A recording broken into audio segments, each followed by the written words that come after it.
Washington, D.C. is no stranger to power plays, but this one? It's shaking the very foundations of the Democratic Party. Chuck Schumer, the Senate's top Democrat, is fighting for his political life. Rumors are swirling, hearts are breaking, and knives are out. His desperate plea to hold on to power has left allies stunned and enemies circling. So, who's out to get him? And will he survive this fight? Buckle up, because this story is pure political chaos, and you're not going to believe what's happening behind closed doors. Let's rewind for a second. Chuck Schumer isn't just any senator. He's the guy who's been steering the Democratic ship in the Senate for years, since 2017 to be exact.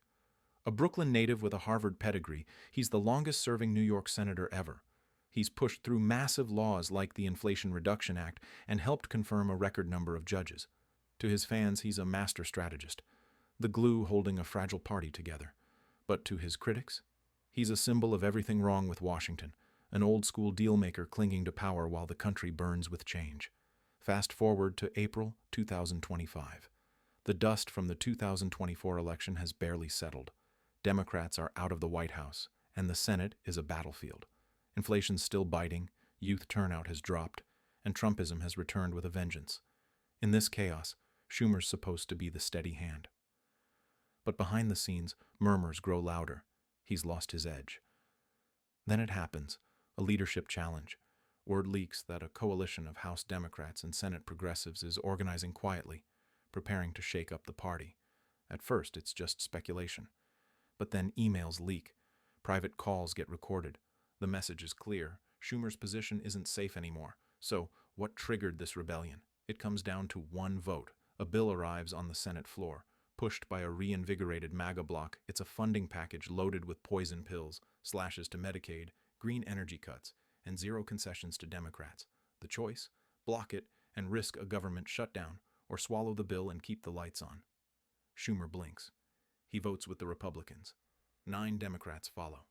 The bill passes, and within hours, all hell breaks loose. On Capitol Hill, House Democrats fume. Town halls erupt. Donors pull pledges. Progressive leaders call it a betrayal. Even moderates whisper that Schumer gave away the party's soul. The leverage to fight for working families? Gone. The chance to hold the line? Wasted. Here's where it gets heavy. This wasn't just political. It was personal. Grassroots organizers, the ones who knocked on doors for years, who rallied for climate justice and health care reform, feel gutted. One voter at a Maryland event summed it up. Chuck's not fighting for us anymore.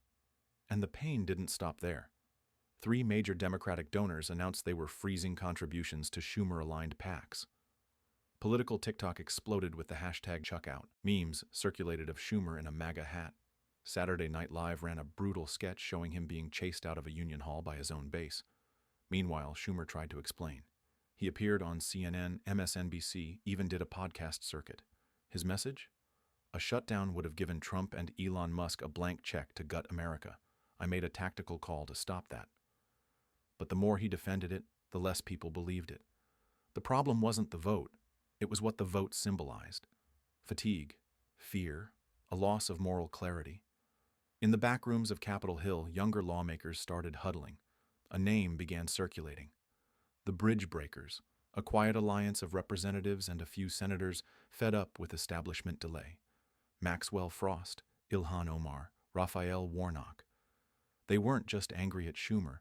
They were frustrated with the entire top tier of leadership. One senior aide reportedly said, "They've built a bridge to the past, not the future, and we're tired of crossing it."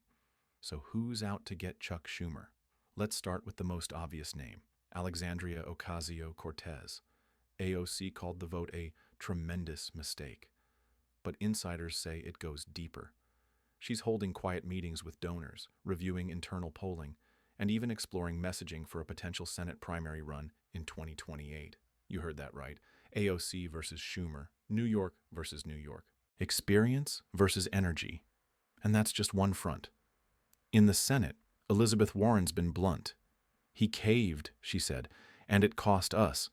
Bernie Sanders isn't coming to Schumer's defense either. And then there's Michael Bennet, dropping cryptic comments about new directions in leadership. Translation, Chuck's allies are shaky and his enemies are bold. And of course, the Republicans are watching gleefully from the sidelines. Ted Cruz, Rick Scott, and Trump himself are calling Schumer weak, broken, and the best GOP asset we've got. Trump tweeted twice praising Schumer for doing more for MAGA than some Republicans. But don't count Chuck out just yet, because here's the twist. He's been here before. In 1998, he unseated a Republican heavyweight to win his first Senate seat. He's scrappy, tactical, and deeply underestimated. He's now launching what his team calls Project Atlas, a political reinvention strategy meant to restore faith in his leadership. That includes town halls in red states, joint messaging with Cory Booker and Chris Murphy, and even early talks with AOC's team about a joint housing bill. Yup, you heard that too. Schumer may try to partner with his biggest critic. The bill? Sweeping housing reform, rent caps, zoning justice, and tenants' rights. Will it work? No one knows. But one thing's clear. Chuck Schumer is fighting, not just for his seat, but for his legacy. When word spread that Schumer's team had reached out to AOC's staff about a potential joint housing bill, reactions were mixed. Was it a genuine attempt at unity? A last-ditch PR stunt? Or a political Hail Mary from a man losing his grip? Inside AOC's office in the Bronx, staffers reviewed the draft proposal: bold rent controls, zoning reform incentives, tenant protections. On paper, one advisor said, it's everything we've been fighting for. But the hesitation was clear. Partnering with Schumer could confuse the message. Was she propping up the old guard, or rewriting the rules from within? AOC herself was cautious. She knew the optics were tricky, but she also saw something else: a moment to demonstrate power without even entering a primary. If Schumer needed her, she held leverage, and leverage in politics is gold. Meanwhile, back on Capitol Hill, Schumer's war room buzzed with anxiety. Project Atlas was in motion. They were running digital focus groups, trying out new language and speeches, even testing new wardrobe tones to project energy and vitality. His closest staffers began to whisper a new internal slogan: "Don't let this be the end." But inside that same war room, something else was happening. Doubt. "He's tired," one senior aide admitted. "He's sharp, but the fire's not the same. We're propping him up with messaging, not momentum." The quote was supposed to stay off the record. It didn't. By the next day, Politico ran a headline: "Inside Schumer's Circle, Morale Slipping as Leadership Wobbles." The White House took notice.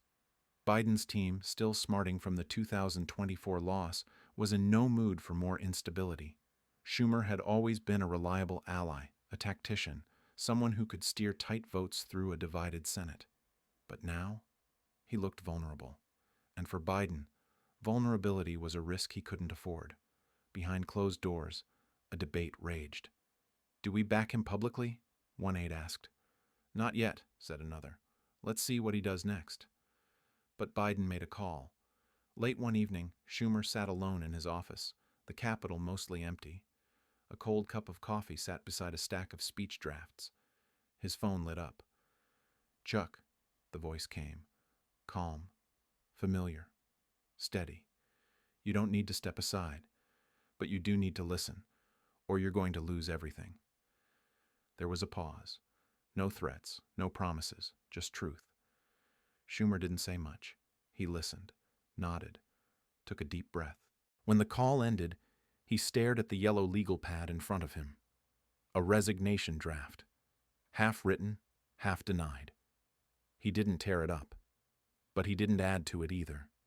Instead, he turned to the window, watching the first light of morning stretch across the Capitol dome, casting long shadows on the quiet streets below. The next morning, everything shifted. Schumer canceled a scheduled media appearance. Instead, he appeared, unannounced, at a community town hall in Queens. No teleprompter, no script, just a stool, a microphone, and a room full of angry voters. And for the first time in weeks, he didn't defend the vote. He apologized. "I thought I was protecting us, but I forgot something important. You don't feel protected. You feel unheard. That's on me." The room fell silent. One young man in the back stood up and said, "That's the first thing you've said, I believe." The clip went viral. Even AOC retweeted it with a simple eye emoji. And just like that, the the conversation began to shift.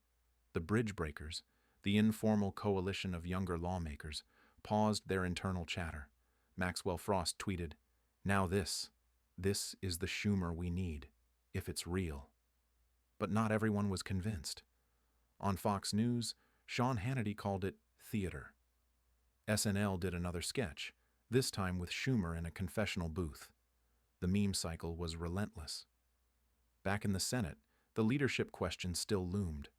Michael Bennet called for a closed-door caucus session. "Not a coup," he said, "just a conversation." That conversation never went public, but the leaks did. Warren expressed concerns. Sanders reportedly said Schumer had lost the narrative. But Durbin defended him passionately. He's the one who kept the Senate functional when no one else could.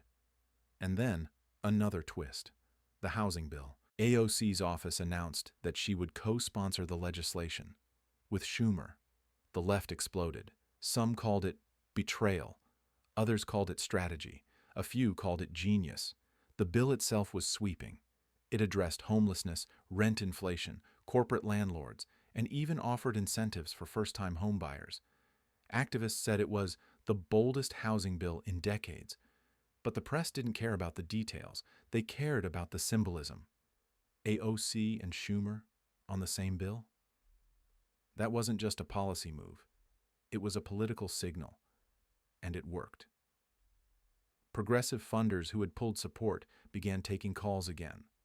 A coalition of labor unions endorsed the bill. Even Elizabeth Warren called it ambitious and overdue. Chuck Schumer's political comeback had officially begun. But make no mistake, this wasn't the old Schumer, gliding through the Senate with quiet confidence. This was a wounded, scarred, exhausted Schumer, gritting his teeth, owning his mistakes, and fighting for relevance in a party that had started to leave him behind. And he knew it. During a quiet moment in his office, he reportedly told a friend, "I don't know if I'm the right guy anymore, but until someone proves they are, I'm not stepping aside." And that's where we are now. Not at the end, but at the beginning of a fight that could reshape the Democratic Party for a generation. One thing's for sure, this drama's far from over. The Senate's a powder keg, and Schumer's right in the middle. So what do you think? Is he the hero Democrats need? Or is it time for a new leader? Drop your thoughts in the comments and hit that like button if you're ready for more DC secrets. Oh, and subscribe. Trust me, you don't want to miss what's coming next.